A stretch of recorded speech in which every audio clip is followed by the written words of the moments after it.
Good evening, Mr. Mayor. We are live. Thank you. Good evening and welcome to the January 16, 2024 City Council regular hybrid meeting. I'm Mayor Salim Neese. This evening's hybrid City Council meeting is being brought to you by Zoom and is broadcast on the city's YouTube channel. We welcome everyone. We welcome anyone wishing to watch the meeting live to join us at the city's YouTube channel via Zoom or at the Mercer Community and Event Center. Welcome to all and thank you for joining us tonight. Council members, please have your microphones turned on for the roll call. City Clerk Andrea Larson, please call the roll. Thank you, Mayor Neese. Councilmember Andral. Here.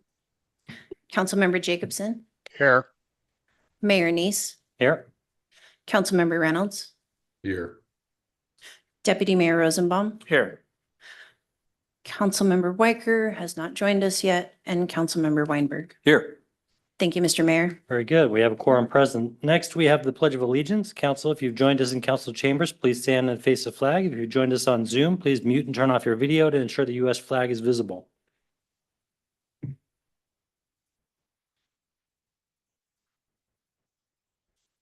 I pledge allegiance to the flag of the United States of America and to the republic for which it stands, one nation, under God, indivisible, with liberty and justice for all.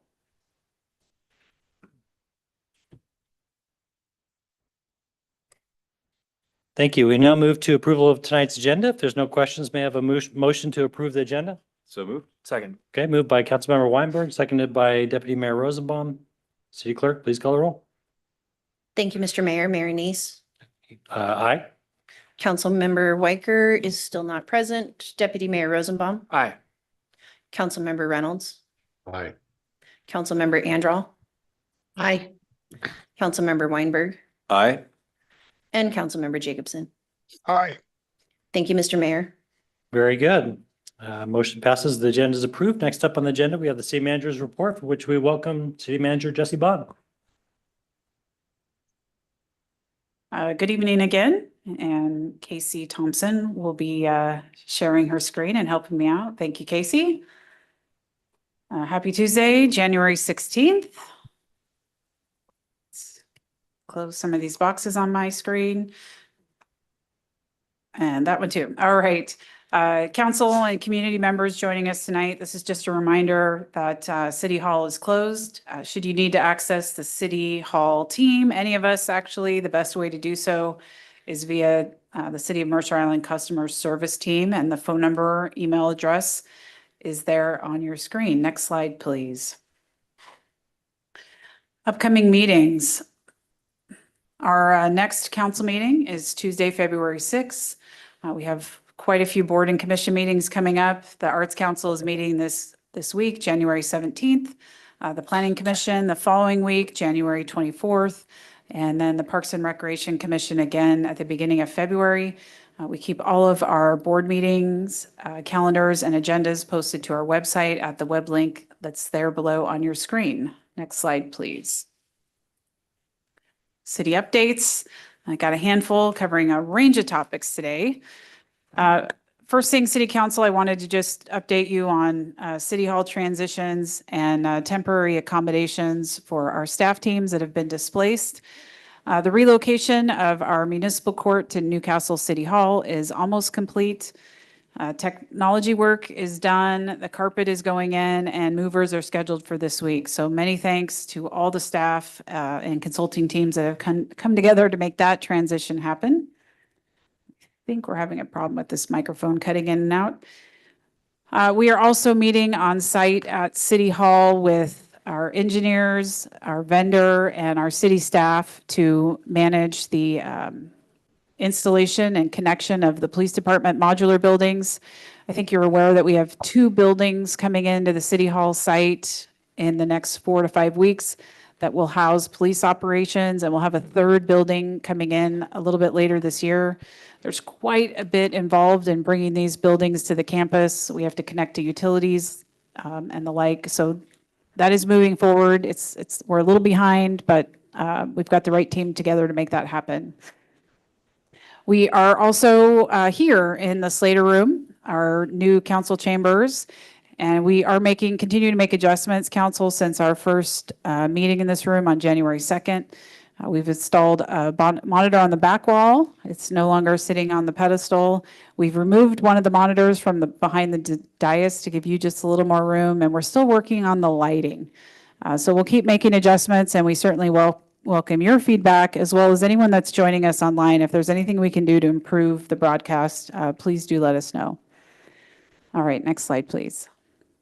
A couple of parks maintenance updates. First of all, just a huge shout out to the maintenance crew. Although we didn't have snow during this very cold weather window, we had a lot of ice and freezing temperatures. So our crews have been working 24/7 for about this last 7 days to keep our roads clear and in good condition, and trails and parking lots as well. Parks maintenance has been out in the last couple of weeks when they weren't dealing with winter weather, doing some work in the Greta Hackett Outdoor Sculpture Gallery. You can see the picture there. We've put down some chips, which is a great benefit for tree health, and it also looks really nice. We also have been doing some off-season repair work, and we recently repainted the interior of the restroom at Dean's Children's Park. So if you're out and about, stop by and check all those improvements out. Next slide, please. Utility team, also really busy at work. I shared this with you in the weekly email. Every week they're doing routine maintenance, and this last week they were clearing grit from the impellers at sewer pump station number 24. That is the picture you see there on the right. This is done at all of our pump stations as preventative maintenance to keep the sewage flowing, which is certainly a good thing. We also wanted to just give a shout out, some annual statistics. Our utility team completed video inspections on over 94,000 feet of sewer main and jetted and cleaned an additional almost 200,000 feet of main over the course of 2023. Those are some really impressive statistics. So many thanks to them for their great work. Next slide, please. An update on the Sewer Basin 4D project. This, you may recall, is a sewer project that's happening right now in the Mercerdale neighborhood. We're in the process of installing 12,000 feet of cured in place pipe, which goes into the existing sewer mains to prevent groundwater seepage and stormwater runoff. At the end of 2023, the project was nearly done. We had lined over 10,000 feet of the roughly 12,000 feet we have to do. So great work on that. Next slide, please. And we're going to continue, that project work is continuing even in the cold weather. We're currently working in the backyards of a number of lakefront homes in the 4,000 to 4,100 block of East Mercer Way, where we're in the process of raising several manhole covers up to grade. We expect to continue working on this for the next several weeks, and we'll let you know as soon as that project work is complete.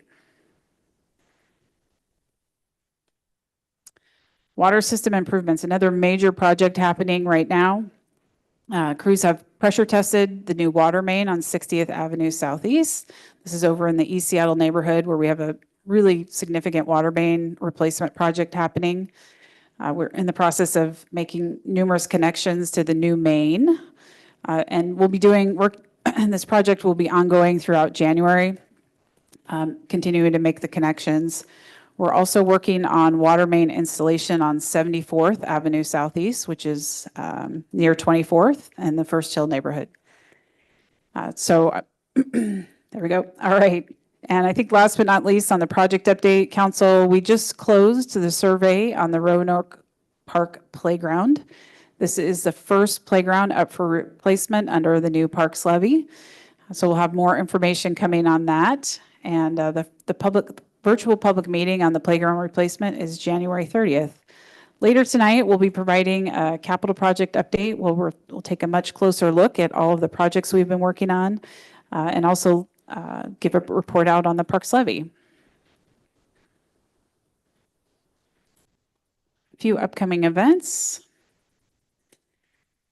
We have the Island Lanterns return. It's always a very festive time of the winter. We'd love to have the entire community to come out and participate by making a lantern. You can stop by the community center anytime between now and January 30th. paint a lantern, and then drop it back off, and it will be displayed February and March.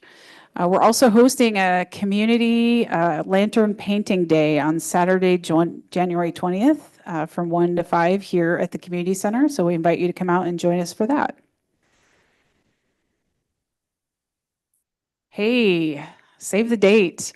It's never too soon to give a look out to the summer, especially because it's about 22 degrees outside right now.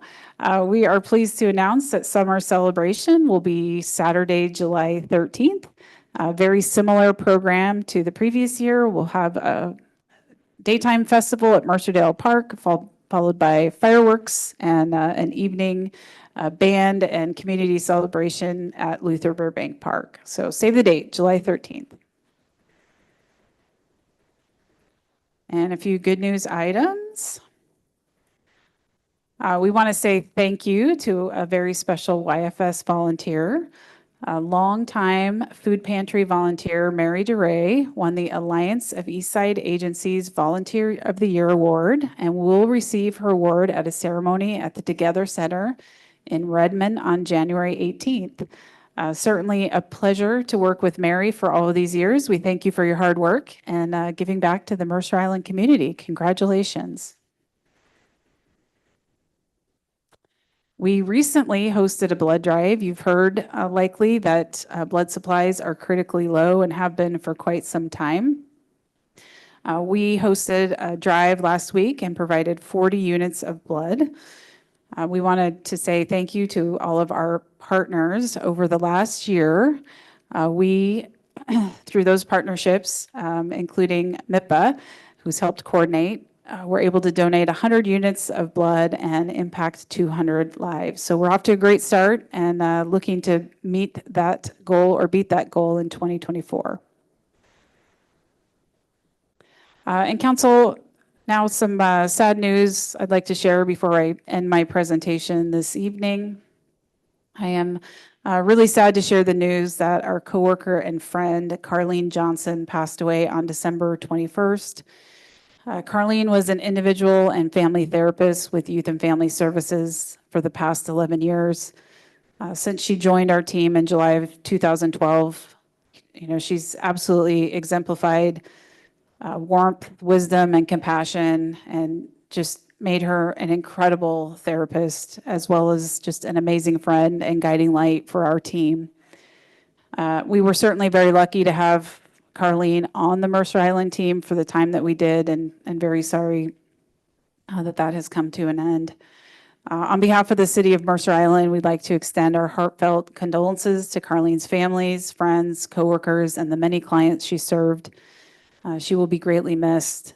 And council, I know that the YFS team is working on a bench donation, and so I will make sure that information is available to all of you. That is my presentation this evening. Thank you. Thank you. And of course, sorry to hear about that loss. Our next item of business is appearances. This is an opportunity for anyone to speak to the city council on any item except items requiring a public hearing, any quasi judicial matters, or campaign related matters. City Clerk, is there anyone signed up for public comment tonight? Yes, Mr. Mayor, 3 people signed up to speak. Very good. Tonight's agenda will include in-person public appearances and remote public appearances via Zoom. Individuals wishing to address the council may do so in person or by Zoom or telephone, provided they register with the city clerk by 4 p.m. today. When it's your turn to speak, you'll be called by name. Remarks must be addressed to the council as a whole and not to individual council or staff members. Any person making personal or impertinent or slanderous remarks, or who becomes boisterous, threatening, or personally abusive while addressing the city council may be requested to leave the meeting. Please speak audibly and state your name and city of residence for the record. There'll be a timer on the screen and you'll have 3 minutes to speak. When your time is ended, I'll thank you for your comments and move to the next speaker or item of business. City Clerk, please call the first speaker. Our first speaker tonight is Addie Smith.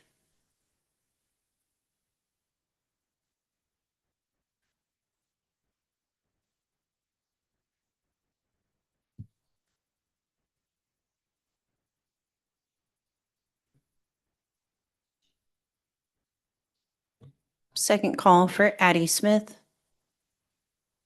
Mr. Mayor, I don't see Addie Smith in the audience. I will move to the next speaker. Very well. Our next speaker tonight is Kian Bradley.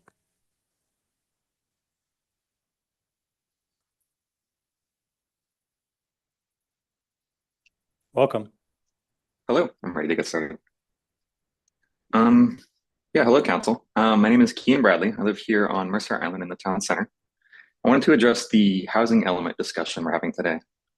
So as I understand, the Council needs to make a decision regarding where to zone for denser housing in order to accommodate some lower income residents in the future. And I wanted to advocate for two of the three, I guess, four options that we're looking at right now. We should increase the zoning density in the town center by adding a story to some of the zones. And we should also move forward with allowing housing in the planned business zone on the south end of the island. The reason these two areas in particular make the most sense is their proximity to commercial activity and to public transit. Since we're specifically trying to address people at a lower wage and they're less likely to own a car, quite feasible to live at the north and the south end without a car, given access to the transit and the grocery stores. And on that topic, I'd also like to bring up, as part of this effort, I think we should move to reduce the minimum parking requirements for these zones. Last year's parking study indicated we have plenty of garage capacity in the town center. And if you've spoken with developers, you'll be aware that each new level of underground parking can add hundreds of thousands of dollars to a project.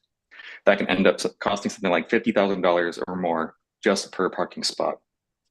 And then huge costs like this mean that developers can't get funding from the bank for what they want to do. It just doesn't pencil out anymore. I think we're already seeing this on the town center with the Xinghua parcel, which didn't get started before interest rates rose recently. And now it seems to be in some kind of purgatory where it'll be an empty lot for a few more years. So in conclusion, please consider upzoning both the town center and the South End Business Zone. And please consider reducing parking requirements so it's actually feasible for developers to build housing there. Thank you. Thank you. Our next speaker is Trevor Reed.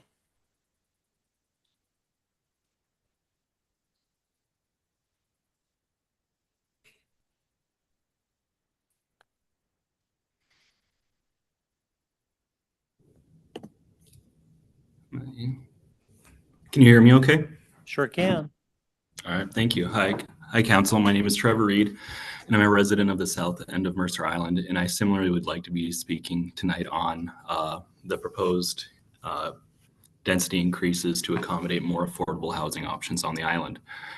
I agree with the prior commenter that we should increase zoning density in the town center and on the south end of the island due to their proximity to amenities and public transportation access.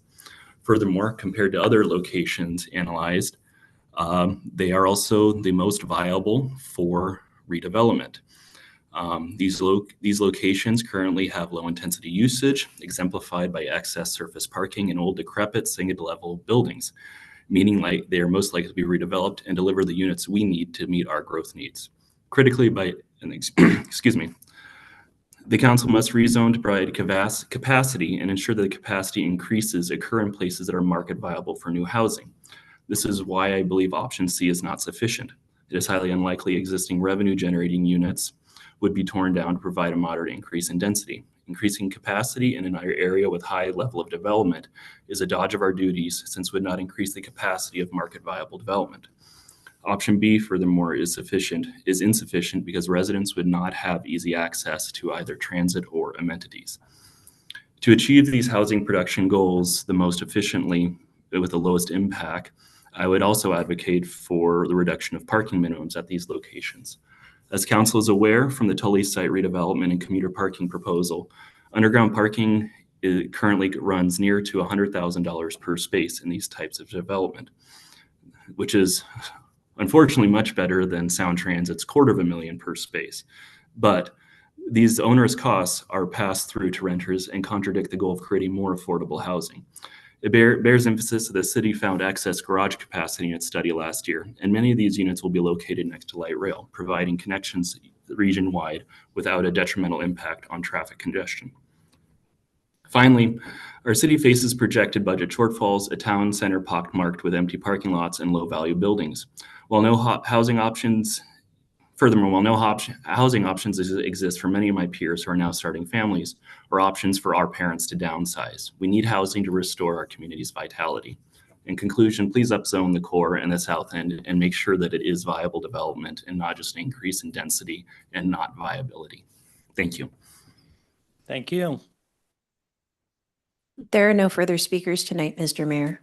Very well. We now move to our next item of business, approval of the consent agenda. The consent agenda contains AB 6392, December 29, 2023 payroll certification, certification of claims for December 29, 2023 and January 5, 2024, and certification of electronic funds transfers for November and December 2023. City Council meeting minutes of January 2, 2024, regular hybrid meeting. AB 6394, West Mercer Way roadside shoulders Phase 4 bid award. AB 6396, amendment of the Puget Sound Emergency Radio Network Operator Interlocal Cooperation Agreement. AB 6398, Island Crest Way North Infield Appropriation Request. Council, may I have a motion to approve the consent agenda as presented? So moved. Okay, moved by Deputy Mayor Rosenbaum, seconded by Councilmember Jacobson. City Clerk, please call the roll. Thank you, Mr. Mayor. Councilmember Weinberg, Aye. Councilmember Jacobson, Aye. Councilmember Reynolds, Aye. Councilmember Weicker. Aye. Deputy Mayor Rosenbaum, Aye. Councilmember Andral. Aye. And Mayor Neese. Aye. Thank you, Mr. Mayor. Very good. Motion passes. Our first item of regular business is AB 6393, 2024 Comprehensive Plan Periodic Update, Housing Element, Housing Capacity Direction, and we welcome CPD Director Jeff Thomas. Thank you, Mayor. Good evening, Council. Joining me for this item will be Senior Planner Adam Zach, who's firing up a very short slide deck that we'll run through with you here. You'll recall that we had a pretty significant presentation there on January 2nd, presenting the results of both the land capacity analysis and the RDI evaluation. Council had 4 requests by our note taking, at least, that we needed to follow up with you on. So what we'd like to do here, just in the first couple of minutes of this item this evening, is to update you on those 4 requests. They were all pretty thoroughly documented in the agenda bill that you've had a chance to read. So we'll run through those quick, and then we're going to turn it over to the council to start your discussion on providing some direction to staff based on the 3 options that were included, the report, the land capacity supplement, and then we'll go from there. So Adam, next slide, please. The first of the 4 items, these are actually in no particular order, just the way we note took them and put them in the agenda bill. But the first item was a request regarding AMI and government transfer payments. And the question was, what's included and what isn't? And government transfer payments, the third bullet there on the screen, the AMI includes most government transfer payments, but does not include in-kind payments such as food stamps or housing vouchers. So that was the punchline to that request. The next request that we've got here is accessory dwelling unit data. So we went back and we provided a table in the agenda bill for you to take a look at. In total, between 2006 and 2022, there were 104 ADUs permitted, roughly around 9% of all dwelling units added to the housing stock during that time. The third item was in regards to the planned business zone, and the request from council was for staff to go back and examine the planned business zone to see how many, what parcels, if any, and then how many potential units would be potentially added from to this capacity problem that we're dealing with here with the land capacity analysis. So we went back and did that, and the same assumptions were used as we used for the option for the commercial office zone that was presented on January 2nd. What we found was one parcel, I believe it was the gas station parcel in the PBZ area, would be eligible, and that equated to 74 dwelling units. So there's a potential capacity of 74 dwelling units from the PBZ zone to contribute if council wished to look at that further.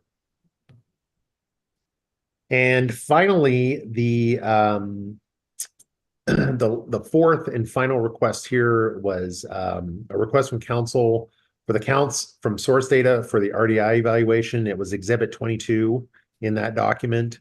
And so we went in the agenda bill and we've showed that by count rather than percentage. So that was for your review in the agenda bill.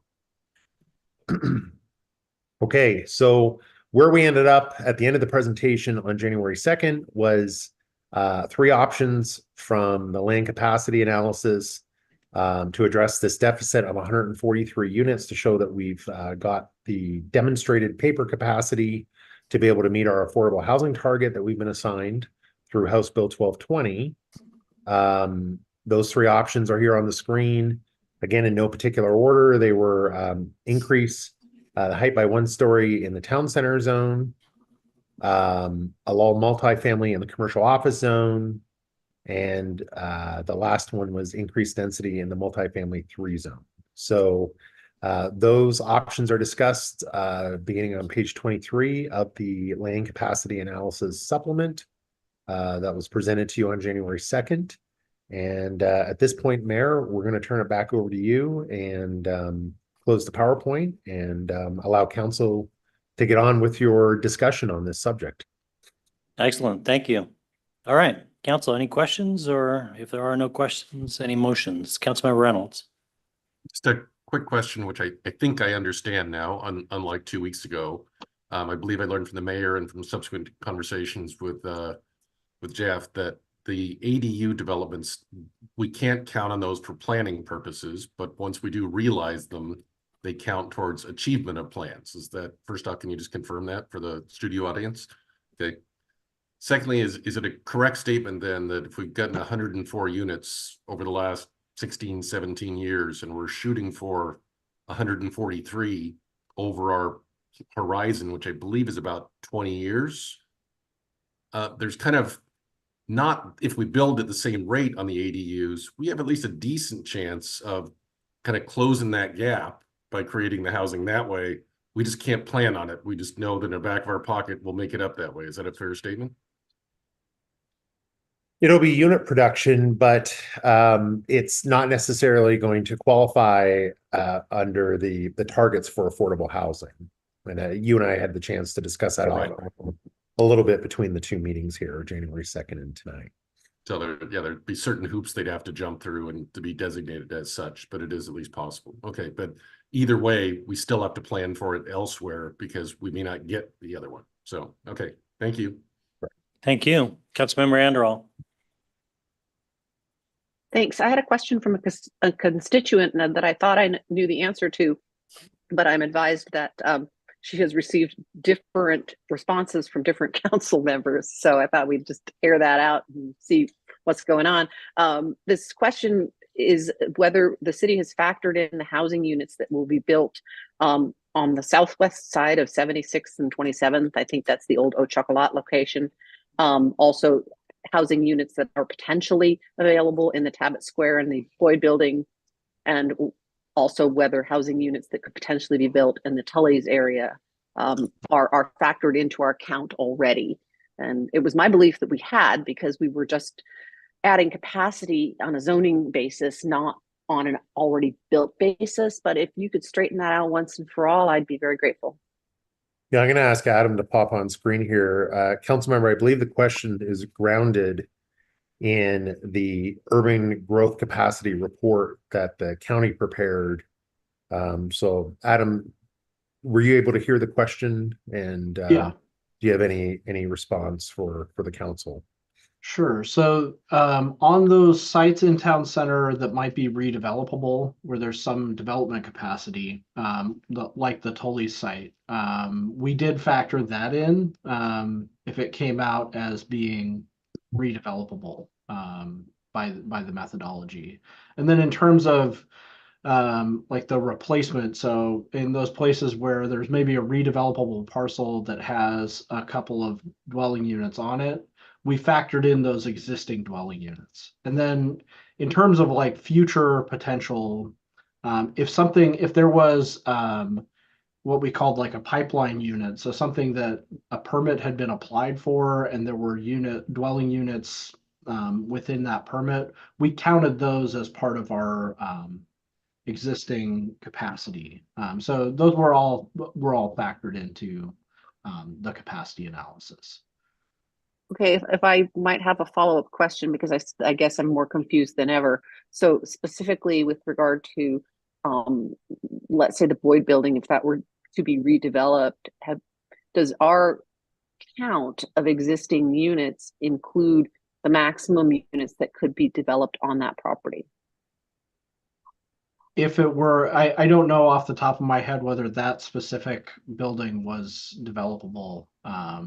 But if it were developable, we would, yes, count that. And the existing units on there would be essentially subtracted out of our total capacity. Okay, well, there's no residential there right now, so Correct. I have to say I'm still a little fuzzy on what was counted and what wasn't. So I feel less confident about what path forward I would want to do right now. I guess maybe it should have asked site by site, or maybe there is in the old packet a site by site. Is this redevelopable or not map? I don't know. Yeah. So again, I believe your question about specific properties is going back to the UGC report that was produced by the county. What was it now? 2021, I believe, the better part of 3 years ago. Adam, is it possible that we can go back? That's not going to happen right now while we're in session, but are we able to go back to that UGC report from 2021 from the county and attempt to extract to try and see if these 3 specific parcels that Councilmember Andrell has referenced, is it possible to see how they were included in the analysis? It might be. It depends. So the data in that report is provided on a per zone basis, but I'd have to like dig through to see if the older if that kind of parcel by parcel is available. So Councilmember Andrell, we're happy to follow up and do that. Again, that's not something possible to do here this evening, but I wasn't aware that this question had been asked of council members, so we're happy to do that and follow up with the council via email on the heels. Yeah, thanks. It just came in this. Yeah, it just came in this afternoon, and I mean, Okay. I'd be very upset if we made rezoning decisions with undercounted already existing capacity. Okay, well, we'll see what we can find, and we'll follow up with the council. Thank you. Thank you. Councilmember Jacobson. I would, Councilmember Andrell's questions were ones that I had. And after looking at the landscape as I understand it, which may not be completely accurate, I question very seriously whether utilizing any of the South End public business zone makes any sense whatsoever from a variety of perspectives. And toward that end, I would move that we remove the PBC from capacity consideration. Okay, is there a second? I'll second. Okay, seconded by Councilmember Reynolds. Any discussion? I can speak to it if you wish. Yep, feel free. Well, that area is, of course, quite distant from transit. And I think it's been pointed out that absent a huge lift from Metro for intra-island transportation, that people would be left to their own devices more or less on the south end, since that intra-island transportation is limited now, and to hear Metro talk about it, be limited in the future. The other items that occur to me is things like the chocolate property, Boyd building, and the Tabot Square, the last two of which have been purchased, to my understanding, by a developer, are quite likely to be devoted to multifamily housing. And if they were, we would be roaring past, at least in terms of capacity basis, from our 143 unit deficit. And so it seems to me that we ought to look at that. In addition, those properties and others in the town center, were the height limit to be raised, we would be well beyond what capacity things we needed to meet. And it certainly, from a standpoint of proximity to transportation off the island, whether it's by Sound Transit or Metro or people's own vehicles, and the services we have in the city, specifically markets and other kinds of businesses, which probably at this stage are not likely to be relocated or redeveloped, at least in the short term. Seems to me to be we ought to be looking at the low-hanging fruit here. I would also say that the ideas of trying to redevelop Shorewood suffer from the difficulties of displacement, because right now there are, as I understand it, 776 units in that accommodate, if not the lowest AMI, fairly low AMI availability for residents. And from what I understand, that's some of the lowest of the big multifamily residence availability housing on Mercer Island, that in fact can say that. So that it seems to me that we should be concentrating on the one thing and start eliminating things that don't make a lot of sense or that wouldn't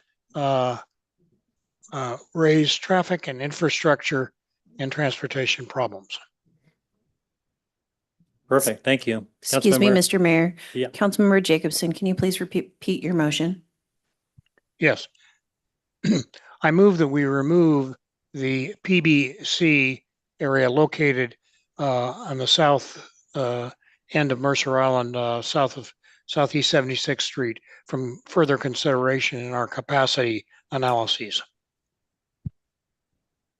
Okay, And was the second Councilmember Reynolds? it was.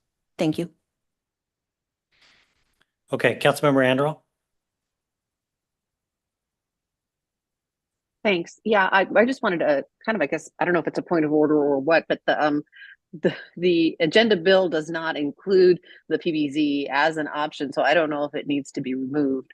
But at this point, given the outpouring of opposition from residents and the very practical concerns with transit and access, if we need to remove it, I am willing to be on board with that. But I'm not sure that it's necessary. But I will say the only two comments I have heard in favor of that were the live comments tonight. I have probably over 100 emails, as do all of the rest of you, in vehement opposition to including the PBZ. So that's all I wanted to say. Appreciate that. City Clerk, the motion, did you capture something about 76th Street in the motion? I was going to ask for further clarification on that. I just captured the PBZ zone located on the south end of the island from further consideration in the capacity analysis. Okay. Is that motion acceptable to you, Councilmember Jacobson? Because the street reference would have to be corrected if we're going to include it. Yes, that is acceptable to me. And my reason for making the motion was that negative direction to the CPD would at least narrow their things they have to work on. And for that reason, that's why I proposed it. Very good. Thank you. Councilmember Reynolds. I hesitated a bit before deciding to second this, but primarily my hesitation was due to timing, for lack of a better word. It felt a little premature to introduce the motion until we'd talked through the issues a little bit more. But since it was on the table, I thought it'd be worth discussing at this point. As I've ranked my own mental list of the 4 options on the table, I don't particularly like any of them. But this one is the least attractive for some of the reasons that have already been laid out. Access to transit being the key one in my mind. There is bus service to that area, but it is extremely limited. And I believe all of it, yeah, I think it's true, all of it requires a transfer to the train or another bus when getting to town center. Not very convenient options. The one idea that one person floating around to me that might be worth consideration of a later date is there may be some value in at some point considering senior housing in that area. Places like ADJOURNMENT or similar places that house people that largely don't drive and might be largely staying in where they are, and where the amenities in the South End Shopping Center might be enough to largely satisfy those people. But that's a topic to explore another day. And at this point, the easy decision seems to me to be to leave this out, especially given the outpouring of opposition we received today. Very well. Councilmember Weicker.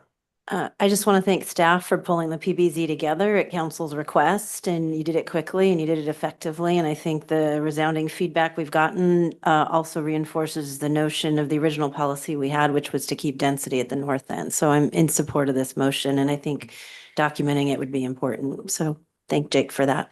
Okay, Councilmember Reynolds, the old hand, new hand? Old hand. Okay, not seeing any more discussion. City Clerk, please call the roll. Thank you, Mr. Mayor. Deputy Mayor Rosenbaum. Aye. Councilmember Weiger. Council members, please make sure your microphones are on so the folks on Zoom can hear. Councilmember Jacobson. Aye. Councilmember Andral. Aye. Mayor Neese. Aye. Councilmember Reynolds. Aye. And Councilmember Weinberg. Aye. Thank you, Mr. Mayor. Okay, motion passes. Still haven't done our job, so if anybody has a motion that gets us in the direction we're going, I'm happy to hear it.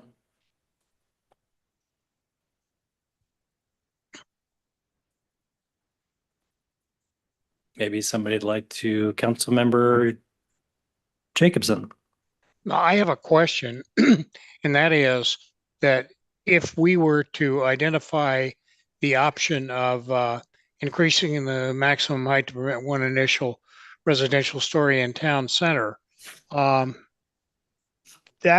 that in any way affect our ability, provided that what Adam finds is favorable, to count the Boyd Building, Chicks, Tabit Square, and the Hot Chocolate property in our capacity analysis at a later date, should Mr. Zach's findings be positive? And that's probably not a very easy question to answer the way it was worded, but I can try again if somebody would like it. I think if I understood your question correctly, the answer would be yes. We would be able to further adjust between now and the final adoption of the comprehensive plan update later this year. Does that help? Is that a helpful answer to you, Councilmember Jacobson? Yes, it is. Okay. Very good. Councilmember Weicker. Unless Craig has a question, your hand is still up. I had a motion. Oh, I was going to make a motion. Let you go first. All right, Councilmember Reynolds.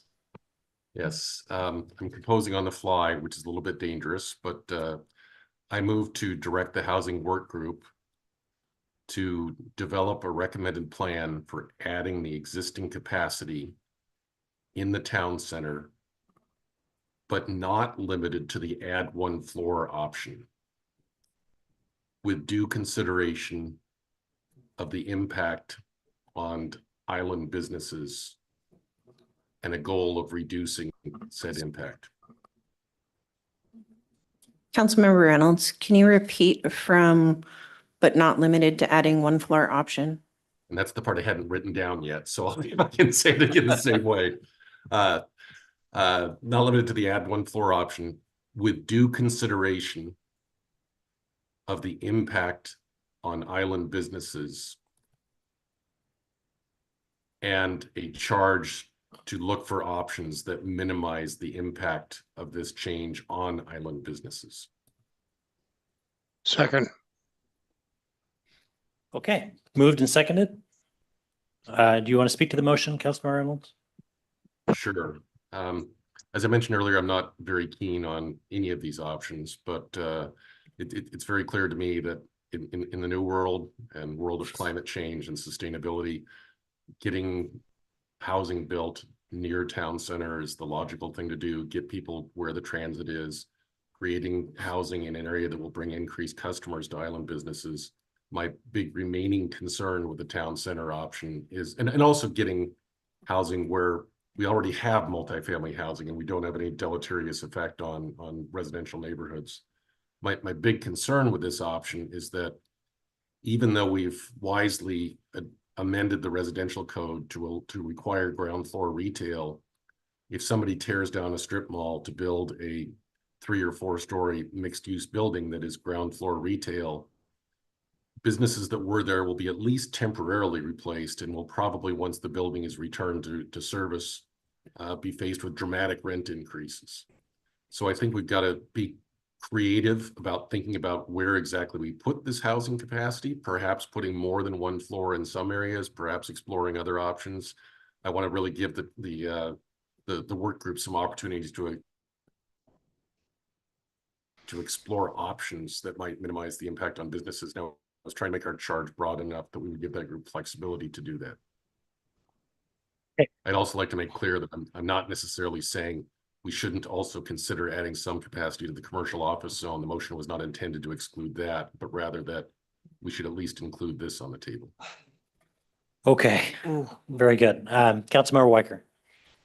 So, Craig, I'm too confused about what you're directing staff to do. It sounds like go do some analysis, but don't hurt anybody. So I think it's a little too complicated. So I can't support it. And I think the commercial office zone, adding multifamily there is a place where we have some capacity. This is reaching the AMI that we need to get to. And it gives us a lot of flexibility to meet our needs in that location rather than muck around with all the town center work that we've already done for years and that we're still going to have to deal with given what's coming from Olympia. So I appreciate what you're trying to do, but it sounds complicated even to me. And I would hate to try to even unravel that or explain it and give direction to staff given everything else and given trying to explain it to our community alone. So I appreciate where you're trying to go, but it seems too confusing. So I just can't support that. Okay, so that people have a choice though, why don't you float your motion if this one is dispensed with so people know what they might be choosing from? So should this one pass or not pass, I'm going to recommend that we allow multifamily residential use in the commercial office zone,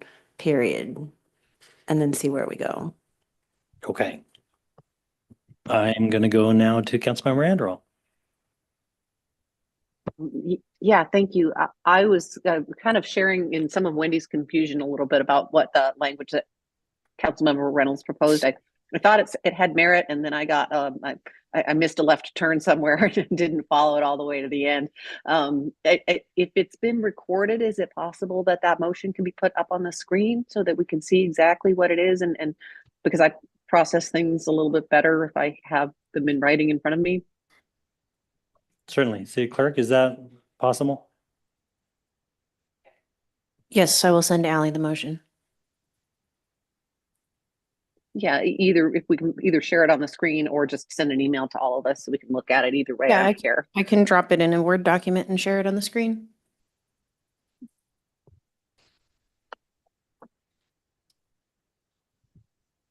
Where is my share screen?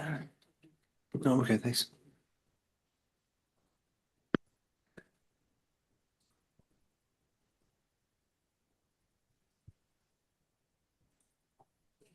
Did Word come up for you, council members? I see it.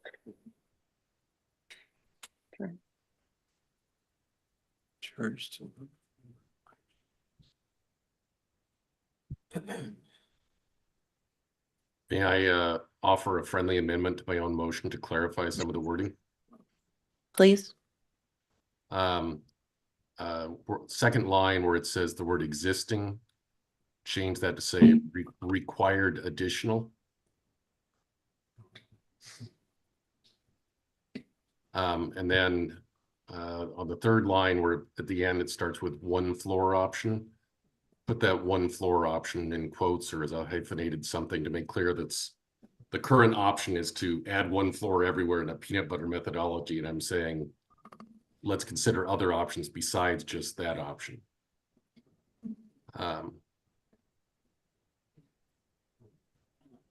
And I think the rest is suitable. And the second consents to the friendly amendment. Okay, so that is the motion. Agreed. Thank you very much. That's super helpful.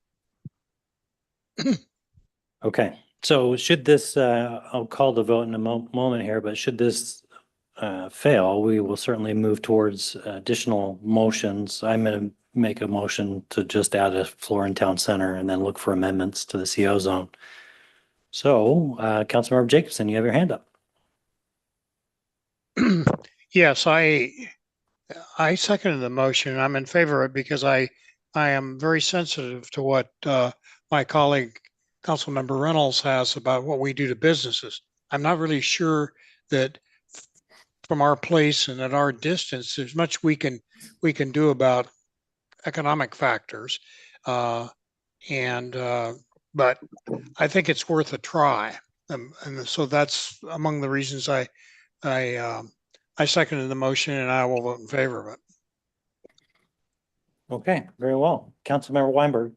I think of the three options that we have available, this is the one that's also most likely to be compatible with anticipated future state legislation, specifically around TOD.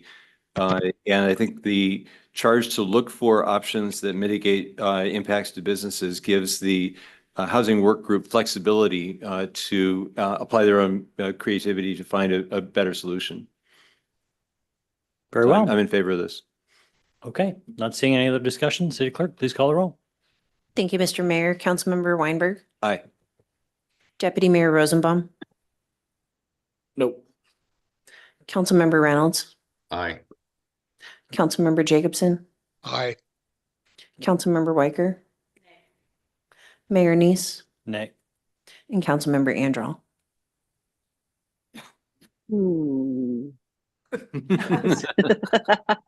Put me in the hot seat. Aye.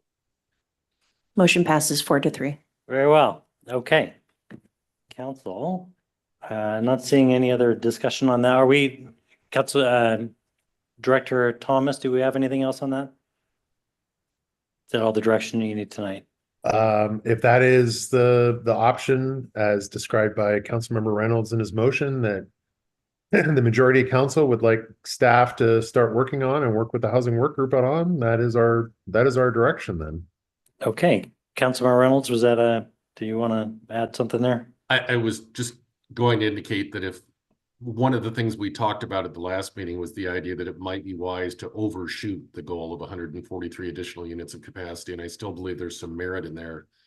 So while I have some wariness of doing this in the commercial office zone, I would be very receptive if somebody wanted to make a motion to also explore that option.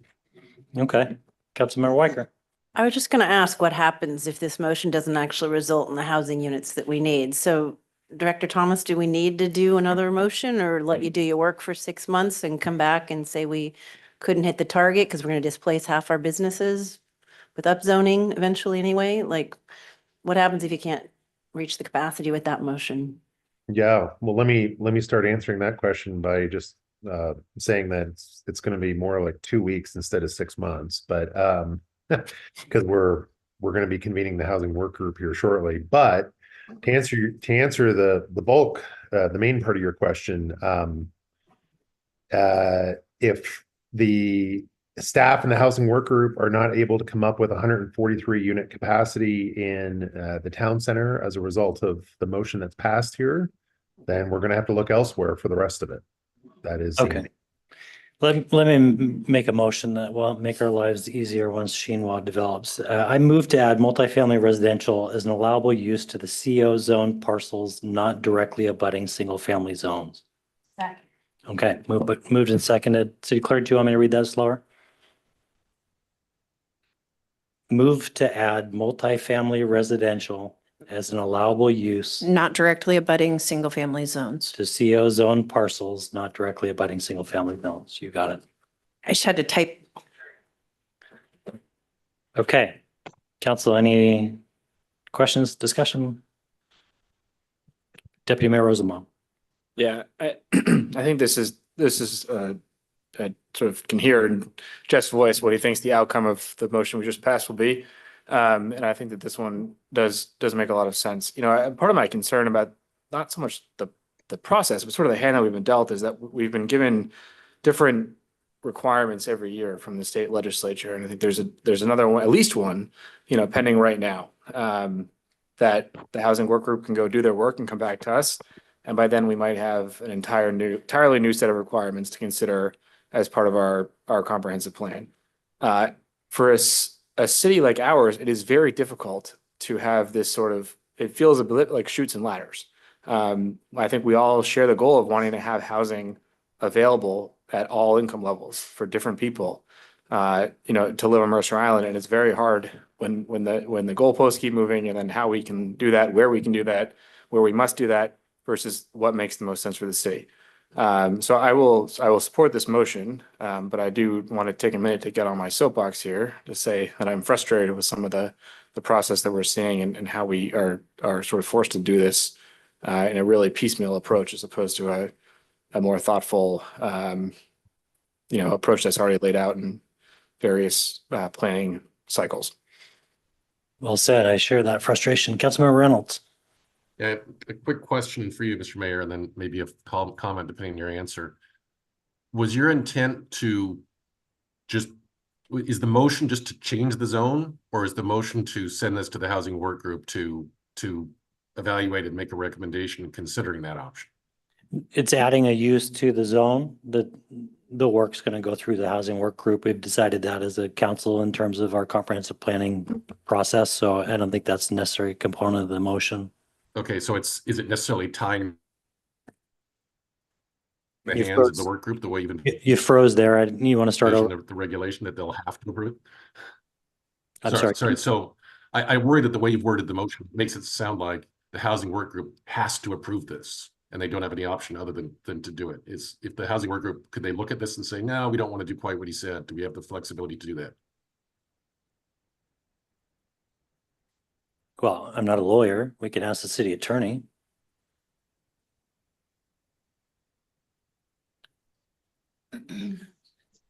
Well, you don't have to approve anything that hasn't already been approved. I think the motion here, if they can be compatible, is look at this option. And the intent of the two motions, if you want to consolidate them together, is look at the two options and use the second option as a backup in case you are unable to meet the goals solely using the first option approved or preferred. If the motion were clarified to make clear that that was the intent, I'd be supportive. If the motion as written is intended to be a binding, no, we are doing this, I'll be voting in opposition. And right now it seems like a binding, we are doing this motion. Yeah, no, I think your perception is correct. It's adding a use to a CO zone for any parcel not abutting a residential zone. And the reason that we need to do that is that the available capacity in town center, even once you add a floor, does not make up for the deficit that Chinois is going to cause as soon as it's developed. And so what the public needs to understand is that the affordable housing target that we've been assigned by the state is almost 100% of the available housing capacity in Mercer Island. So if every unit was developed as an affordable housing unit, we would just sneak by with the capacity that we're adding by adding a floor in town center. Since Chinois is not permitted, it's still being counted in the available capacity, but it's going to mostly generate market rate housing. 90% of the units will be market rate housing. So 90% of 232 is the capacity deficit that you get as soon as that permit is issued. And so by adding a use to the CO zone, we're preventing staff from playing a game of whack-a-mole where they're continuing to come back to the council every time there's market rate development that chips into this additional capacity that we're trying to create tonight. And doing it to 159 units, whatever the minimum is not going to cut it as soon as we have our first market rate development. So I'm trying to do what we need to do as a legislative body to create a runway that gets us at least 5 years to the midpoint when maybe the state will have some available funds to subsidize this unit creation, which we all know is not going to happen without a subsidy. Okay. Any other, Councilmember Weinberg? Yeah, so I'm in support of this motion. But I do want to point out to everyone that this approach, as well as the other two options for that matter, is likely going to require significant concurrent infrastructure modernization. The intersection at 36th and East Mercer Way in particular is already has significant traffic pressure at certain times of the day. And the bus stops at the East Mercer Way interchange were taken away years ago. So transit, we could be brought back to this commercial office zone, but that would take some negotiation with Metro to do that. That's not to say this is the only of the three options that has infrastructure issues. In fact, they all would. But I think we should keep in mind that that there will be costs associated with this. And so far, I haven't heard the state coming to us with a bag of money saying they're going to pay for it. But Yeah, no, we haven't seen that at all. Okay. Any other discussion? Not seeing any other hands. City Clerk, please call the roll. Mr. Mayor, can you remind me who the second was? It was Councilmember Weicker. Thank you. Councilmember Jacobson, Aye. Mayor Neese, Aye. Councilmember Reynolds. Aye. Was that I, Councilmember Reynolds? Aye. Councilmember Androl, Aye. Councilmember Weinberg, Aye. Deputy Mayor Rosenbaum, Aye. and Councilmember Weicker. Thank you, Mr. Mayor. Very good. Motion passes. All right. I think we're done with that one. So our next item of regular business is AB 6391, the 2023-2024 capital project update, for which we welcome Chief of Operations, Jason Kidner. Good evening, Council. Jason Kittner, Chief of Operations. With me this evening is Elaine Sommergren, our Deputy Public Works Director, Patrick Yamasha, our City Engineer, Deputy Public Works Director, and Clint Morris, our Capital Division Manager. Elaine's going to go ahead and run the PowerPoint behind the scenes. Let's give her just 1 minute. And Jason, just before you get started, I assume that you're good taking questions along the way. Since these are capital projects, probably be easiest. So Council, if you just raise your hand or grab my attention along the way, if you have questions, let me know. Absolutely. Okay, so we are here to talk about the 2023 and 2024 capital projects. Next slide, please. As you likely know, our capital improvement program consists of multiple divisions. So this presentation will outline those different projects within those divisions. Briefly talk about the City Hall closure impacts, as it does have an impact on the workload. Focus on a few of the 2023 and 2024 highlights. Talk about our planning project updates, and then talk about our next steps as we are quickly entering the next budget cycle. So as I just mentioned, all of our capital projects fall within 4 programmatic areas, including parks, recreation, and open space, our streets and PBF, or pedestrian and bicycle facilities program, the utilities, which include water, sewer, and stormwater, and then general government, which includes equipment, our public building facilities, and technology. As you know, we have several plans that guide the development of our capital projects and program in each biennium, including the water system plan, the general sewer plan, the stormwater management manual, as well as the PROS plan and other master plans in parks and recreation. In 2024, the city is managing 70+ capital projects, a very, very aggressive program right now. As the council recalls and fully aware, in 2023, in April of 2023, we had the unexpected closure of City Hall after the discovery of asbestos tile. The permanent closure was occurred in October of 2023. And while the City Hall is closed, there's been a significant amount of work items that have been added to the Public Works team, as well as the entire city's team work plate right now to pivot from the City Hall closure and find temporary spaces and ultimately a long-term home as well. So the redirecting of staff resources has required a significant amount adjustments to the work plan. We'll get into that a bit further and a deeper dive at the council planning session in the next month or so. But definitely it has had an impact on the work plans to date.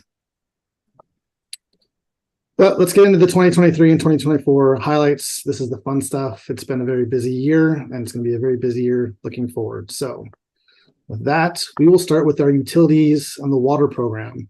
In the 2023 and 2024 biennium, we have 15 water system improvement projects, over $25 million in funding for the water utility. In 2023, I think the highlight of the capital program has been the successful implementation and construction of the booster chlorination station. The picture in the upper right shows that station in place at the reservoir facility.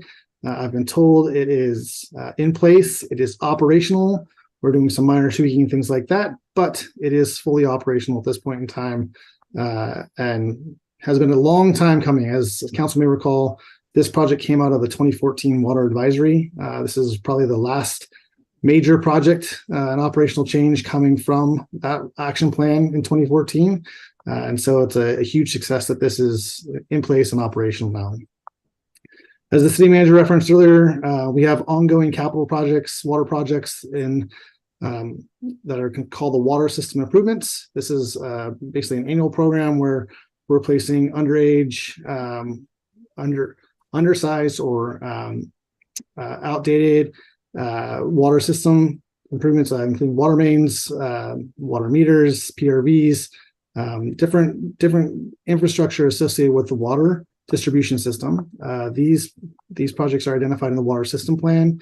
It could be a combination of old pipe, history of main breaks, water quality issues. It could be a combination of different characteristics that prioritize these water system improvements, but it's an annual ongoing program, and we have another one scheduled for 2024. A big project on the horizon that's been talked about for many years on the water system side is the replacement of our water meters. As the council knows, we have over 7,000 water meters within our distribution system. More than 60% of them are 15 years or older. As water meters age, the effectiveness of reading water meters accurately diminishes. So our unaccountable water loss numbers go up each and every year. This has been years in the making, but our water meter replacement project is scheduled. It's actually underway now, but the bulk of the construction is really going to take place in the spring of this year. A piece to that is our automated meter infrastructure, the AMI system, the AMI component of it, which allows us the data transfer between the meters and the city, and actually the meters and the customers. As the community may be aware, we had proposed 7 antennas to be installed on poles around the island. We received some pretty significant public feedback on those 7 antennas, and so we've actually pulled that back. And we pulled back the antennas to 2 existing antennas, and the 5 that were currently projected. We're having our consultant reevaluate those locations and the connectivity between the meters and our central hub to make sure that we have the connectivity and provide some different options for the council to explore. We'll be back in front of the council on March 5th as a study session with further information regarding this specific project. But nevertheless, the meters will be replaced this spring, which is great. The AMI piece can lag behind it if needed, but the important piece is those 7,000 meters will start being replaced this spring. Additionally, the reservoir improvement projects, we have 2 4 million gallon reservoir tanks near Rotary Park. They are being relined. 1 tank is actually being relined now. The second tank is scheduled for construction next year. We purposely offset that and stage that construction so that 1 tank is always operational. We time it during our low peak seasons, if at all possible, to help with that construction cycle. That project's underway and will be completed at the end of next year. A new project program identified in this year's capital plan is the AC, or asbestos cement water main replacement program. Over the course of the next 6 to 8 years, we have the last remaining AC pipe scheduled to be replaced within our water distribution system. We actually, given the frequency in which these pipes break because of the age and degradation with the pipe, we've actually moved up the first construction cycle of this AC pipe to happen next year. So that project is finishing up design and will go out for advertising for construction very shortly, and anticipate construction beginning later this spring through the summer for the AC pipe replacement. And the council will see the rest of those projects as part of the next upcoming budget biennium process. But again, we're scheduled to replace all those AC pipes in the next 6 to 8 years. Other water projects include our water system improvements. That's the annual program I was just referencing, as well as finishing up our design work on the first batch of our pressure reducing valve stations. We have 83 PRVs, or pressure reducing valve stations, around the island that are nearing their end of the expected useful life. And so we are currently in design to replace the first batch of those PRVs. Again, the construction will be phased as part of the next 6-year capital improvement program. Moving to the sewer side, we have 10 sewer capital projects on deck for this biennium, just under $8 million in sewer allocation. City manager referenced the sewer lining project in Basin 40. We're relining the sewer pipes to address our inflow and infiltration issues within the sewer system. And then the two pictures on the left are actually the current sewer pipe alignment in Mercerdale Park and in front of Mercerdale Park. That purple line represents where the current alignment of the pipe is. So the lower left, you can actually see that sewer pipe runs right through the heart of the beautiful grass area in Mercerdale Park, and then it actually fronts the plaza area in front of Mercerdale Park as well. And this is a project that was identified in the general sewer plan, actually 2 general sewer plans ago. It's being upsized to meet capacity and demand issues. Unfortunately, it does run right through the center of Mercerdale Park. This project we were looking at a technology to basically pipe burst it, but given the current condition and current material type of the pipe, it's not recommended to utilize that technology. So this project, through the design process, had to change slightly. It's delayed the process on the construction of the project, but it will require an open ditch through the middle of the park and in front of the plaza. So we're finishing up the design with that project now, and anticipate that we will go into construction near the end of summer and into early fall, before the weather turns, but after the summer events, hopefully held at summer events held in Mercerdale Park, and hopefully before the weather gets too fall-like, because that grass area can be problematic for heavy equipment. So we'll talk about more about this project slightly a little bit later when we get to the Mercerdale Park planning process. Finally, on the utility side for the sewer system, another project we've talked about for many years is the SCADA, or Supervisory Control and Data Acquisition Project. Council may recall, we actually have a SCADA project on the water side. The water side of the house is complete. The sewer side has lagged behind because of COVID equipment delays in terms of acquiring the necessary equipment for the electrical equipment for the sewer system, sewer pump stations. This project is now under construction and anticipate being completed later this year. Next slide. On the stormwater side, we have 15 stormwater projects, just under 3 million in stormwater allocation, so a smaller amount. Most of these projects are related to drainage improvement projects or stabilization projects within our water courses. As you can see in the pictures on the right, a lot of the work on the stormwater side, we tie in and with our street projects, because there's obviously a nexus there to replace and upgrade and improve our stormwater along those street edges or within the streets. And then we're obviously focusing on our drainage improvements and capacity improvements within the rest of the stormwater system. Smaller allocation, smaller body of work, but just as important, and it's often tied to a larger body of work with our street and PBF projects. Next slide. Speaking of our street and PBF projects, PBF stands for pedestrian and bicycle facilities. We have 18 transportation projects and just over 9 million in funding allocation for this biennium. The 2023 and 2024 highlights include the Sunset Highway and 77th Ave improvements, which is the picture in the upper right. That included obviously the pedestrian or the refuge islands in the middle, the improved crosswalk, which includes the raised pavement markings, and improved safety at this intersection. This project was completed last year. Additionally, we have our annual ongoing residential street overlay program. Council just approved the West Mercer Way roadside improvements. That's our Mercer Way project where we've been working for many, many years to add those shoulder improvements around the Mercer Ways. We are down to, after the construction of this one facility, we will have one project left. It'll be upcoming in the future TIP and CIP. And then a couple of major projects on the street and pedestrian facilities on the near horizon, which includes the 80th Avenue pedestrian improvements and the Island Crestway corridor improvements, both of which will have public engagement and will be pretty impactful projects in and around those corridors.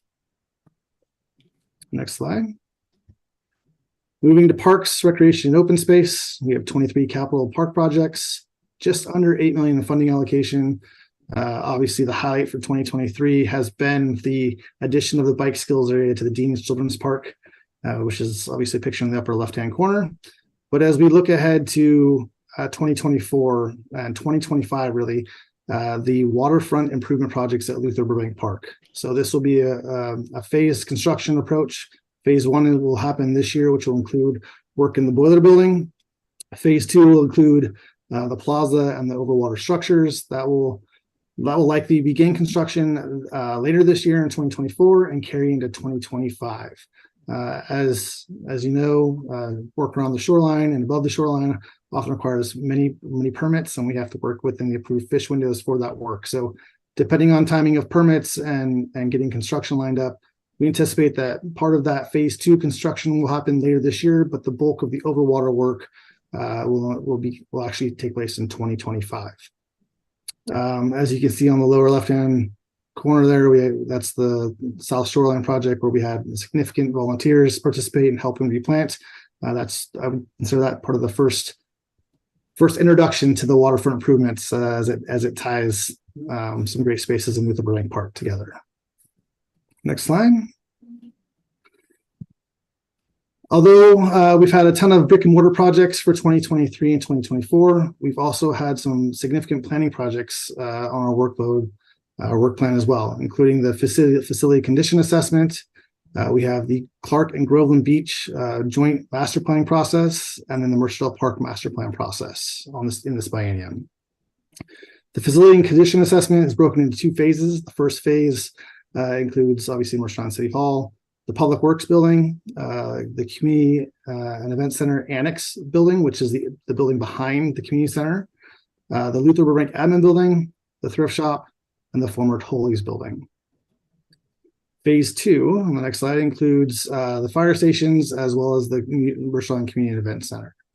The first batch of work is actually the Public Works Building assessment and the City Hall replacement strategy. Obviously, City Hall was closed in October of 2023. So the Public Works Building assessment and obviously the replacement strategy will be our focus for 2024. And we are actually scheduled to come back to the council at the February 6th council meeting to start talking about the Public Works building assessment. Moving into the Clark and Groveland Beach master plans. Again, both these facilities have aged infrastructure, overwater structures that are at or near the end of their useful life. We have begun the planning process to include the replacement of not only these overwater structures, but also the long-term needs for both parks. In 2023, we've hired a consultant, the Berger Group, to come in and actually help do the site survey and site evaluation to sort of create that baseline for these planning processes. But the bulk of the public engagement is really scheduled for summer of 2024 when these parks are at their peak use, and we can solicit the best and most input from the community as they're heavily used during the summer months. And then finally, the Mercer Park Master Plan. So this was originally scheduled to coincide with that sewer main project that I spoke about earlier. However, due to the delay, excuse me, in that project and other competing needs, this project has been delayed. We're going to talk about the playground processes in the next agenda item, but that's definitely a contributing factor. But the city manager's recommendation is actually to postpone the Mercer Park Master Plan process at this time. We'll talk about this further with the council as part of the work plan discussion at the upcoming planning session. In the meantime, the sewer project is anticipated to go into construction later this year.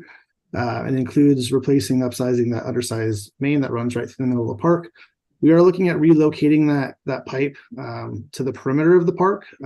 Oftentimes, these sewer pipes need to be accessed and maintained with big heavy equipment and CCTV equipment, which can be pretty damaging to the park. So we're trying to realign the pipe so that it can actually have some vehicular access for our utility crews without damaging the park as it's restored post-construction. That said, we anticipate that the localized work in the park will include the asphalt trail, as well as some other improvements such as drainage, irrigation, and other landscaping improvements in the construction area. As you saw in the previous picture, that pipe runs in front of the plaza out near the street. That pavement's been significantly uplifted by tree damage, and so part of that work will also include redoing that plaza, looking at some suspended pavement and other improvements to the plaza area to redefine it and reestablish that plaza area in front of the park. See, Councilmember Jacobson has a question. Go ahead. Yes, my question is part of the Mercerdale sewer upgrade and related work, is the electrical capability of the plaza going to be upgraded? Because as I understand it, it's not able to, or it's under capacity, and it limits a number of the ways that we can use that plaza for the benefit of the citizens and events that are held there. That's a great question. That is something that we are looking at. If nothing else, absolutely getting the conduit and infrastructure in place to do whatever future electrical needs are in the plaza. So we will put in the infrastructure necessary. Whether or not we actually do the electrical work as part of this work, I think that's a TBD and a conversation we can have, but we are certainly looking at getting the infrastructure, the conduit in place to bring that additional wiring in that you're talking about to the plaza at a future date, if and when we want to do that. But it's something we're looking at. I'd appreciate the chance to talk to you about that. Pretty high priority for operations to get more power into that park. I did want to mention, council, we've been working with VFW for quite a while. It is planned through this project to relocate the flagpole that's currently at Bicentennial Park, and it's been there for quite some time, and it's obstructed by trees. And we think the better location is in the plaza. We will have to bring in lighting and electrical to put in that new flagpole, so that will also be part of the project. I would also tell you that there is money off the balance sheet to pay for that. All you have to do is ask. Thank you.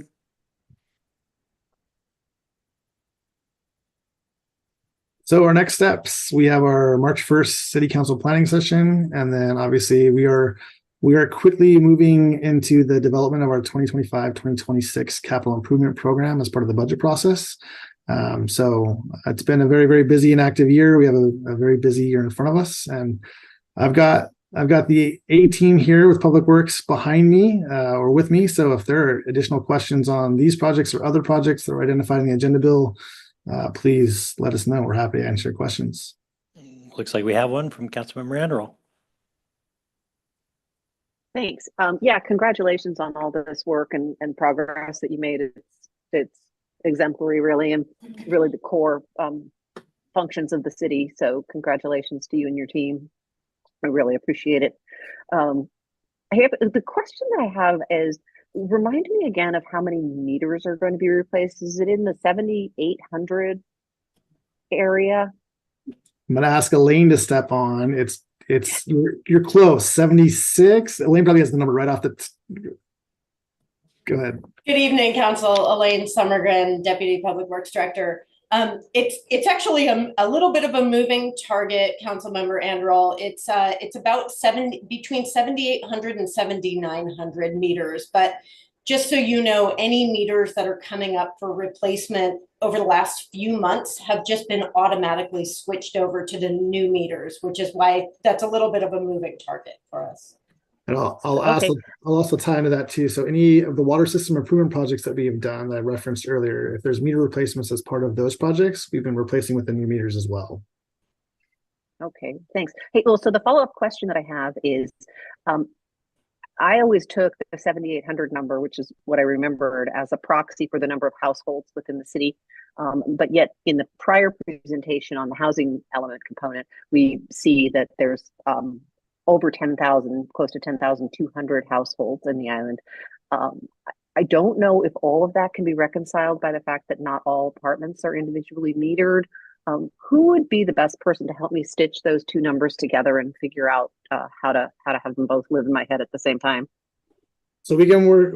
We can work with our combination of our CP team, that team that presented earlier, as well as our GIS team to sort of cross-reference the numbers, and we can work with you offline and get you a better number and how the numbers were created. But we'll work with our team internally and get back to you on that. Thank you so much. I don't want to, I don't want to make work, but it is a factor of interest to me. So I appreciate that. Great. Council, any other? Councilmember Weicker. I'm not sure if this question is for Elaine or Jason, but I'm just curious, how many of our parks have master plans, or are they just like project plans? Like I know the Aubrey Davis master plan. I think there's a Luther Burbank master plan.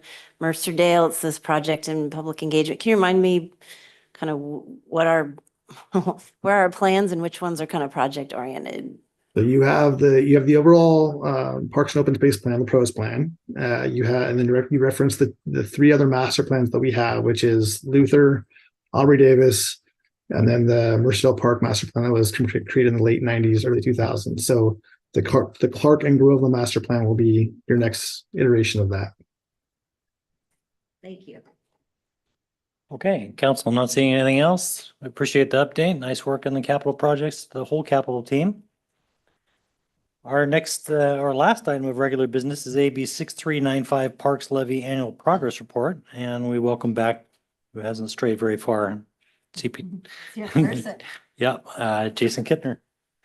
Good evening. I'm going to actually invite Robbie Cunningham Adams, who's actually in person tonight to kick off this presentation. But with us this evening is Lizzie Stone, as well as Elaine Summergren, and I believe Sam.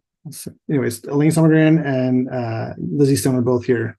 And then we have a three-part presentation, and then we will answer any questions that you may have. With that, Robbie?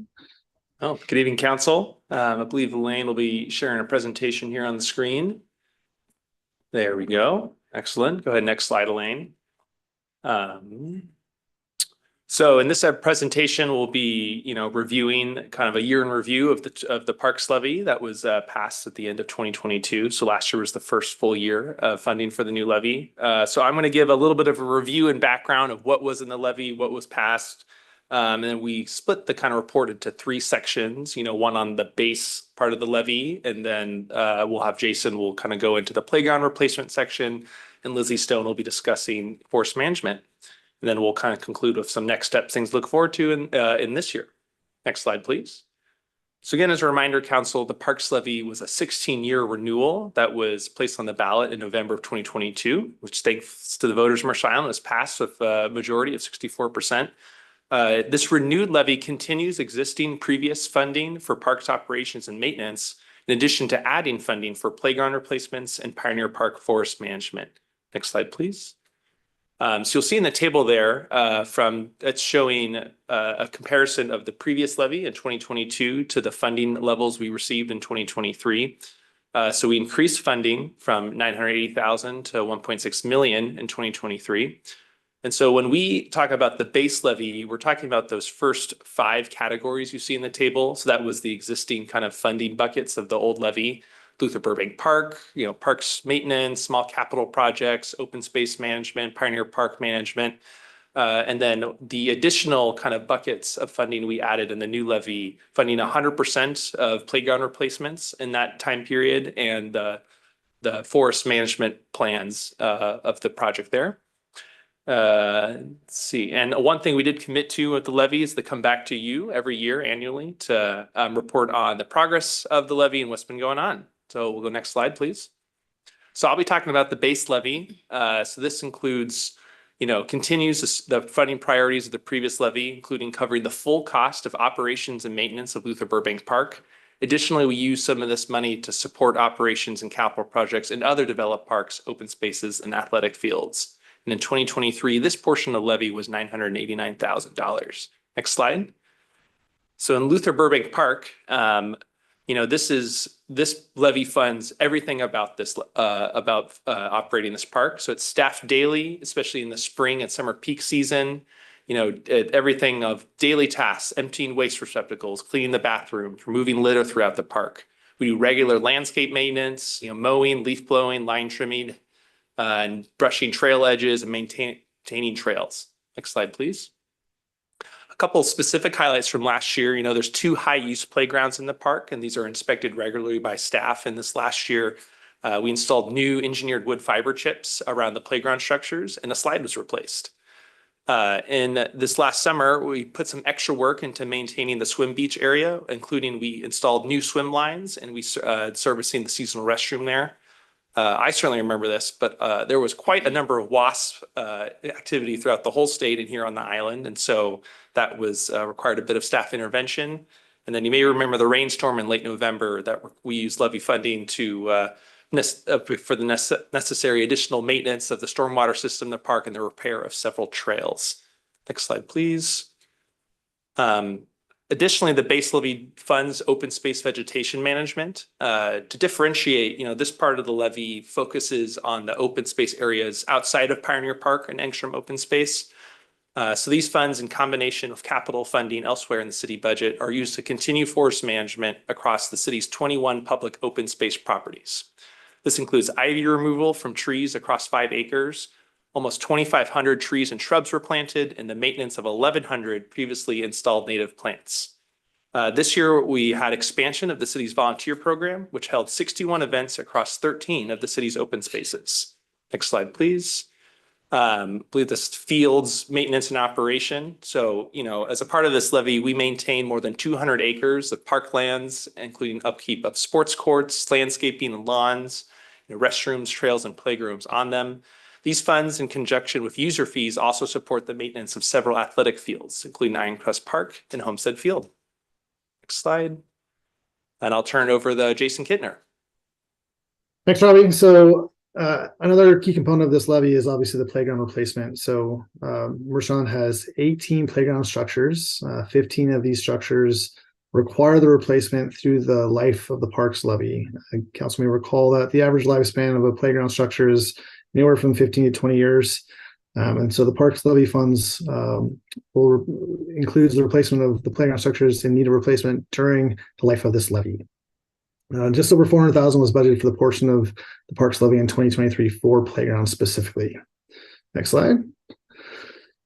So the 2023-2028 capital improvement plan identified 5 structures for the replacement over the course of the first 6 years, including Aubrey Davis, Dean's Children's Park, First Hill, Roanoke, and Secret Park. As you can see, this table here outlines the design and public engagement component of it, as well as the construction originally proposed for these playgrounds. However, with the addition of the bike skills area at Dean's Children's Park, it's caused the staff to take a more comprehensive and holistic approach to looking at that park and the playground redesign. So with that, we're actually have proposed and implemented a revised timeline to allow for additional public engagement or larger public engagement process at Dean's Children's Park to include different elements of that park, but beyond just the playground itself, including improving ADA and inclusivity at the park, as well as improved restroom facilities, replacement restroom facilities, and taking a closer look at the covered picnic shelter at Dean's. With the acceleration of Dean's, or not the acceleration, the deceleration of Dean's, slowing that playground replacement down and adding further public engagement, we have accelerated the replacement for the First Hill playground, as you can see here. So the revised first 5 playground replacements within the 6 years is what you see from left to right. So we're proposing to construct the Roanoke playground in 2024, complete the public engagement design and construction for the First Hill playground structure, as well as begin the public engagement and design process for Dean's in 2024. Next slide.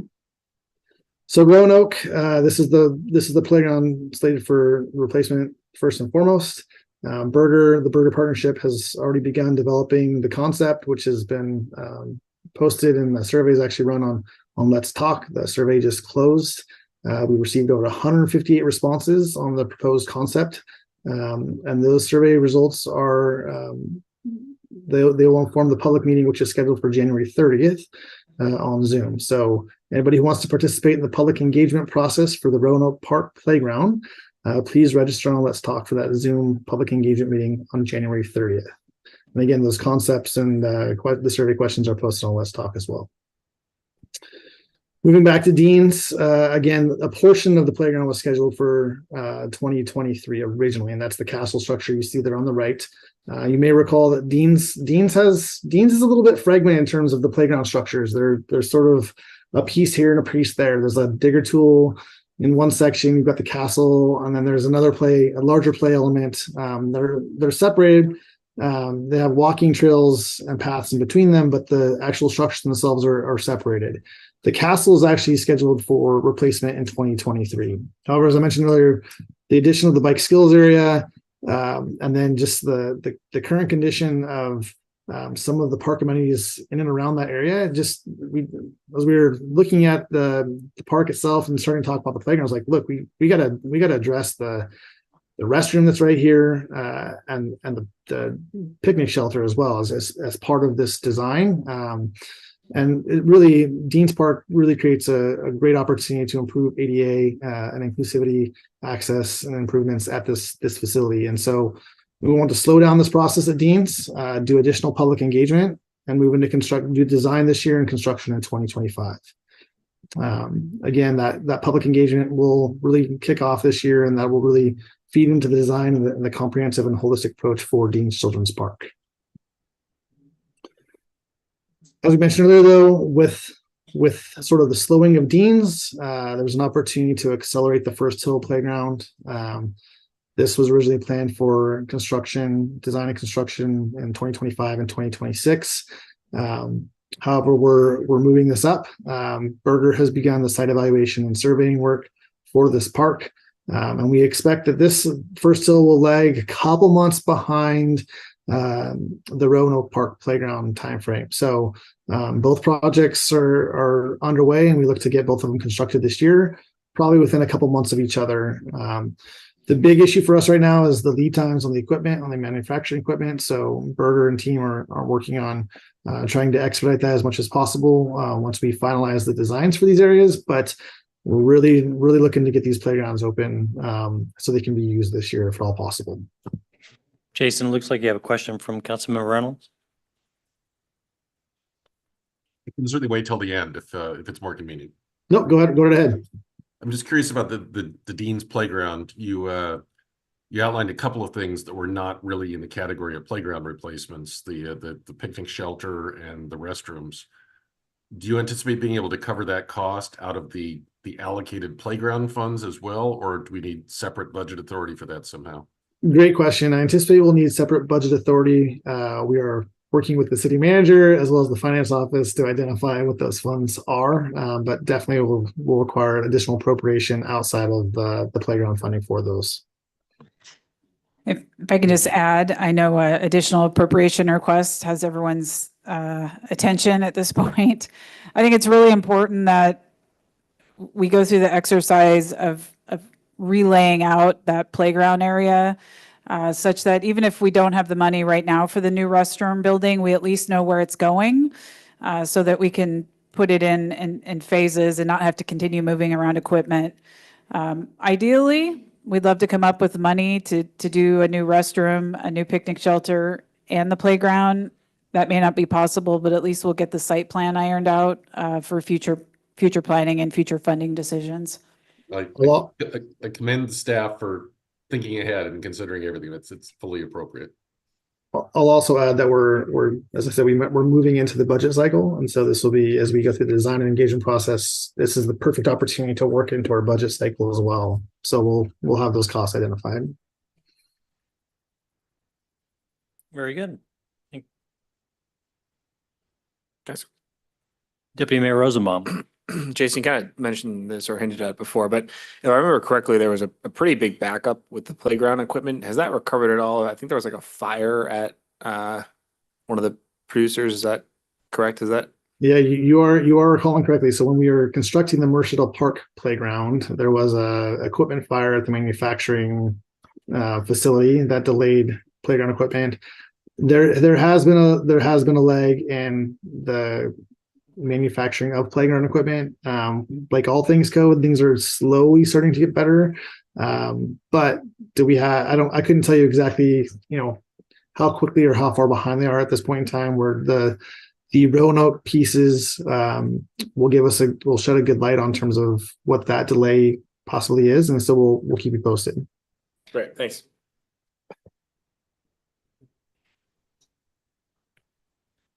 Very good. You want to carry on, Jason? Sure. I actually believe I'm going to ask Lizzie Stone to step in. Perfect timing. Good evening, Council. My name is Lizzie Stone. I am the Natural Resources Project Manager with the City of Mercer Island. Can you all hear me okay? We can. Great. Okay, so I'm here to talk about our progress this year with the forest restoration in Pioneer Park and Ingstrom Open Space since the passing of the Parks Levy in 2022. As a bit of context and reminders, Pioneer Park and Ingstrom Open Space are two remarkable parks on the island that make up a block of 122 acres of forest. These are second growth forests that contain huge, majestic trees and provide habitat for countless birds and mammals, insects, fungi, a variety of other critters. And these parks are also interlaced with up close to 7 miles of trails to provide access for our hikers and bikers and equestrian users on the island. If you have spent time in these parks, then you have likely noticed that much of the forest is blanketed in our non-native English ivy, as well as non-native blackberry and some weedy tree species such as holly and cherry laurel. The Parks Levy supports our efforts to manage these weedy tree species, to remove ivy from the base of our existing trees, which we refer to as ivy rings or survival rings a lot of the times, which helps preserve the canopy that we already have there in the park. It'll also help support us in removing ivy from and all the other non-native plants from the forest floor and understory, as well as completing our first phase of tree planting and maintenance throughout the park. Next slide, please. In 2023, on these properties, we conducted first-year comprehensive weed removal on 10.5 acres of Pioneer Park and Ingstrom. We conducted 9.2 acres of second-year comprehensive weed removal, as well as planting 617 native trees and shrubs. And all of that work was done with the help of contractors, natural resources staff, including our seasonal crew, Washington Conservation Corps crews, and many, many volunteers. And I want to highlight that this work far exceeds the 6.5 acres that we had predicted that we would get to for first-year comprehensive weed removal in our annual planning for the Parks Levy. Next slide, please. When I say comprehensive weed removal, I want to define that. That I'm referring to all of it. The removal of ivy from the base of our existing trees, the removal and treatment of our weedy trees like that holly and cherry laurel, as well as removal of all of the ivy, blackberry, and other herbaceous weeds found on the forest floor. This work is done in addition to our regular maintenance of the trail system in the parks, which includes brushing in the growing season, blowing leaves off of the trails in the fall, and maintaining culverts and redirecting water where possible, and graveling the muddy sections of trail in the rainy season as necessary. Next slide, please. So we really ramped up our volunteer program this year in Pioneer Park with the help of our volunteer coordinator and some fabulous forest stewards. We hosted a total of 22 volunteer events in Pioneer Park that were attended by 343 volunteers that put 717 hours of work into the park. This is double the number of events that we had in Pioneer Park in 2022, and very close to double the number of volunteers and hours as well. So all of those helping hands were able to remove ivy from 84 trees, as well as well over 15,000 square feet of the forest floor.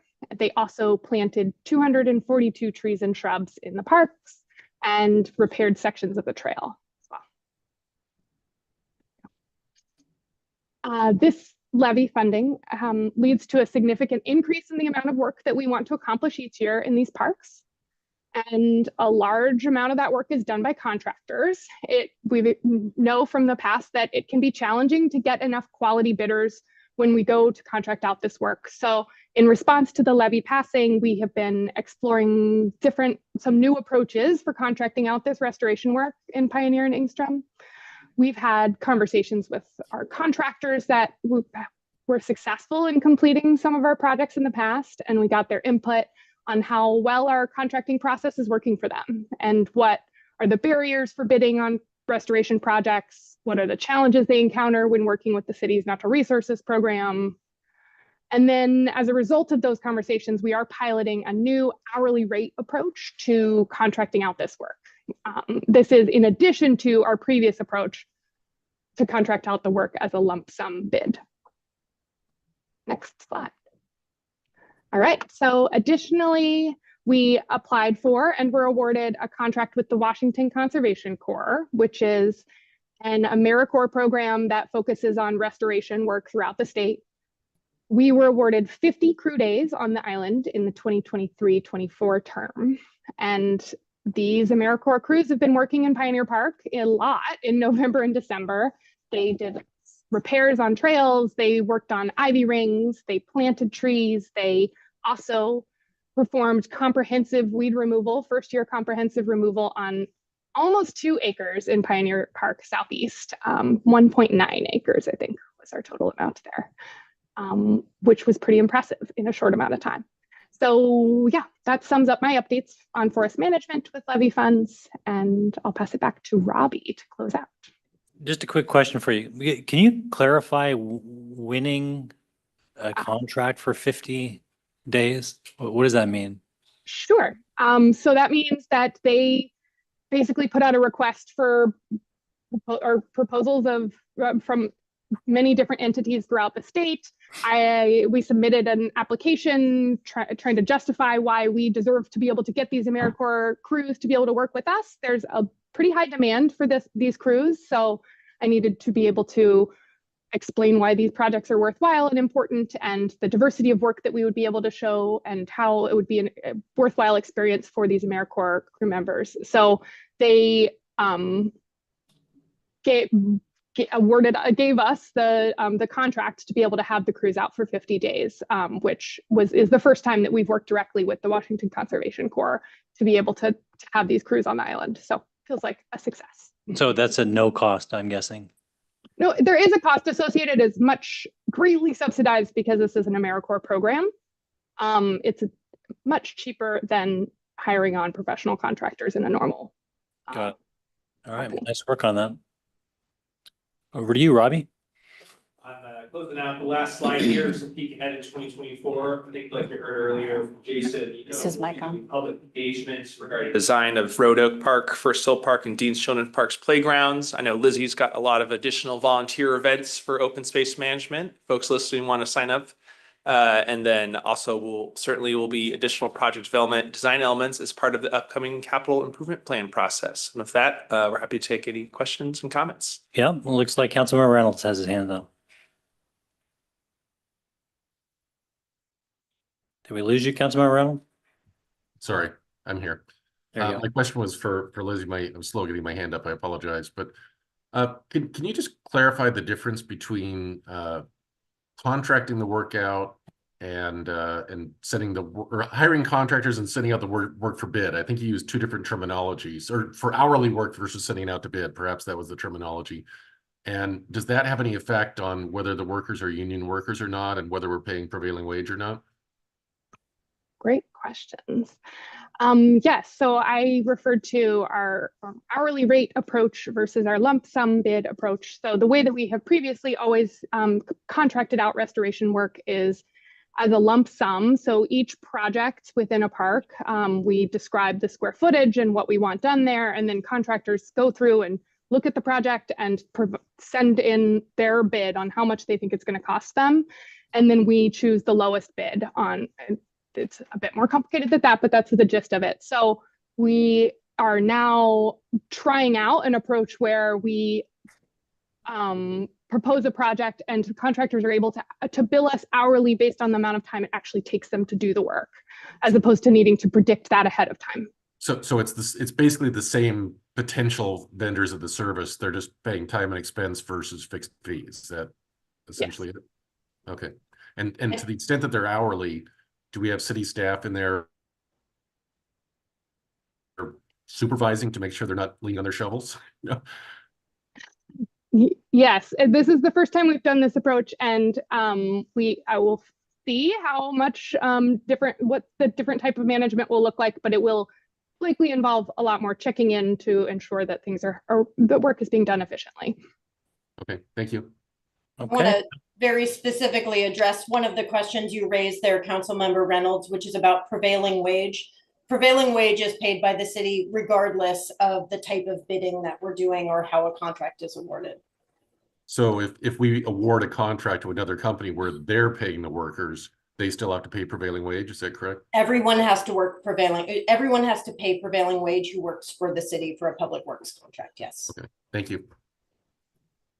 Councilmember Jacobson.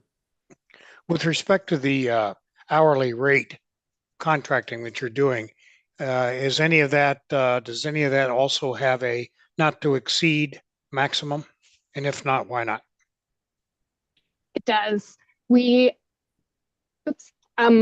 does. We have a do not exceed within each of the small projects, and then the full contract has a total amount that we are not going to be that we cannot exceed within each individual contractor's contract. Well, I'm sorry, I don't understand your answer.